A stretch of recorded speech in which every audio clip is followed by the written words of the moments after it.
రాజ్ కావ్య వాళ్ళ ఇంటికి వచ్చి నాకు బాగా ఆకలిగా ఉంది కాస్త భోజనం పెడతారా అని చెప్పేసి అయితే అడుగుతూ ఉంటాడు. ఆ మాటలు వినగానే ఇంట్లో ఉన్న వాళ్ళందరూ అయితే రాజుని డైనింగ్ టేబుల్ మీద కూర్చుని పెట్టి తనకి భోజనాలన్నీ వడ్డిస్తూ ఇది బాగుంటుంది ఇది తిను ఇది బాగుంటుంది ఇది తిను అని చెప్పేసి అయితే తనకు పెడుతూ ఉంటారు. ఇంతలో కావ్య పైనుండి కిందకి దిగుతూ ఉంటుంది.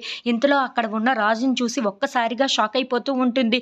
ఈయనేంటి ఎక్కడికి వచ్చారు ఇలా అని చెప్పేసి అయితే అనుకుంటూ రాజు దగ్గరికి వస్తూ ఉంటుంది. మీరేంటి ఎక్కడ ఉన్నారు, మీరు ఎందుకు ఇక్కడికి వచ్చారు అని చెప్పేసి అయితే అడుగుతూ ఉంటుంది. ఆ మాటలు వినగానే అక్కడ ఉన్న రాజు అయితే నా ఇష్టం నాకు వచ్చినట్లుగా నేను చేస్తాను. ఇగో వీళ్ళందరూ ఆహ్వానించారు, నేను వచ్చాను ఇక్కడికి. ఇప్పుడు వెళ్ళిపోమంటే వెళ్ళిపోతాను అనుకున్నారా ఏంటా అని చెప్పేసి అయితే అడుగుతూ ఉంటాడు. ఆ మాటలు వినగానే అక్కడ ఉన్న కావ్య అయితే మీరు ఇక్కడి నుండి మర్యాదగా వెళ్ళిపోతే చాలా మంచిది అని చెప్పేసి అయితే అంటూ ఉంటుంది. ఆ మాటలు వినగానే అక్కడ ఉన్న రాజు ఇంట్లో ఉన్న వాళ్ళందరూ అయితే ఒక్కసారిగా షాక్ అయిపోతూ ఉంటారు. ఇంతలో అక్కడ ఉన్న రాజు మాత్రం సరే ఈ రోజుకి వెళ్తాను, మళ్ళీ రేపు వస్తాను అని చెప్పేసి అయితే అంటూ ఉంటాడు. ఆ మాటలు వినగానే అక్కడ ఉన్న వాళ్ళందరూ అయితే చాలా సంతోషిస్తూ ఉంటారు. ఇంతలో అక్కడ ఉన్న కావ్య మాత్రం మా ఇంటికి ఎందుకు వచ్చారు, మిమ్మల్ని రావద్దు, మీరు నాతో మాట్లాడొద్దు అని చెప్పాను కదా, అలాంటిది మళ్ళీ మళ్ళీ ఎందుకు వస్తున్నారు అని చెప్పేసి అయితే అడుగుతూ ఉంటుంది. ఆ మాటలు వినగానే అక్కడ ఉన్న రాజు మాత్రం అవును నాకు నచ్చినట్లుగా ఉంటాను, నాకు నచ్చినట్లుగా చేస్తాను, మీకేంటంట బాధ అని చెప్పేసి అయితే అడుగుతూ ఉంటాడు.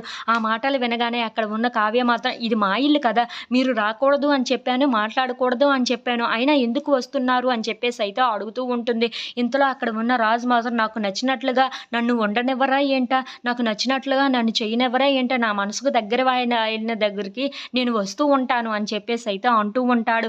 ఆ మాటలు వినగానే అక్కడ ఉన్న కావ్య అయితే ఒక్కసారిగా షాక్ అయిపోయి రాజు వైపు అలా చూస్తూ ఉండిపోతుంది.